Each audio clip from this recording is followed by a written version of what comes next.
This morning, we continue to have team coverage across the Tampa Bay area, keeping an eye on the storm's aftermath with storm surge and heavy winds and the aftermath and the cleanup. So we want to start off with 10 Tampa Bay's Malik Rankin live out at Madeira Beach. Good morning, Malik. You've been there all morning long.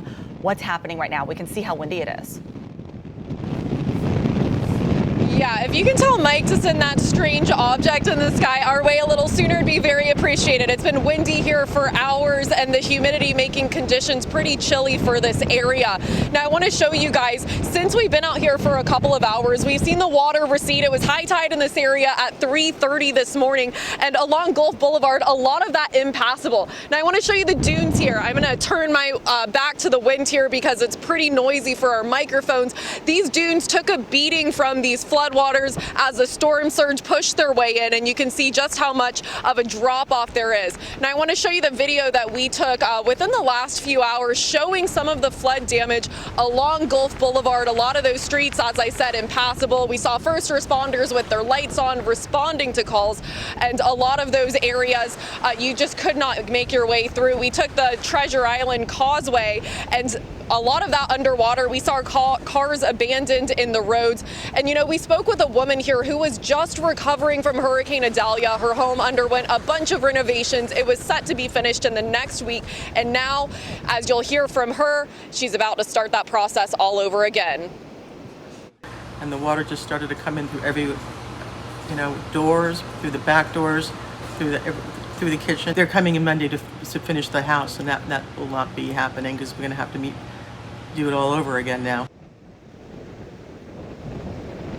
And for so many people here in Pinellas County, it's a similar story. When Hurricane Idalia came in and pushed those waters in, it devastated so many of the homes in our area. Many of those people still in that recovery process now and beginning again. And, one of our reporters, Nick Volturo, is in Tanglewood. That area, along with Shore Acres, they were hit hard by Hurricane Idalia. Nick, are you seeing people out there now assessing the damage?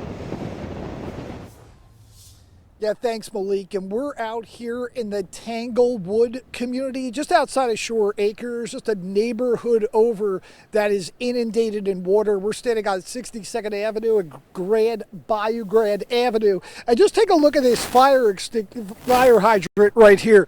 I mean, you can just see how high that water level is. It is halfway up the hydrant. This entire street is completely looking like a river has run through it.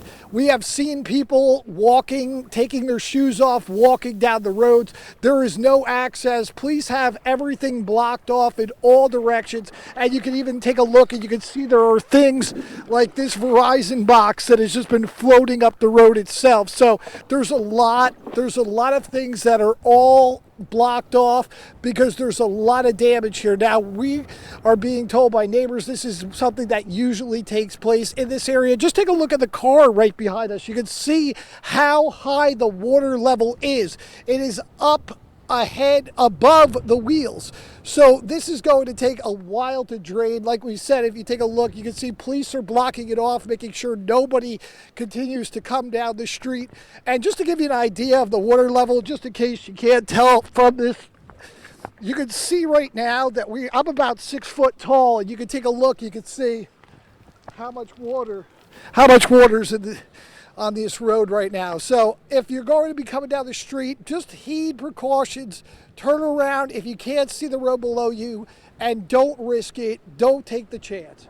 For now, reporting live in Pinellas County, Nick Volturo, 10 Tampa Bay.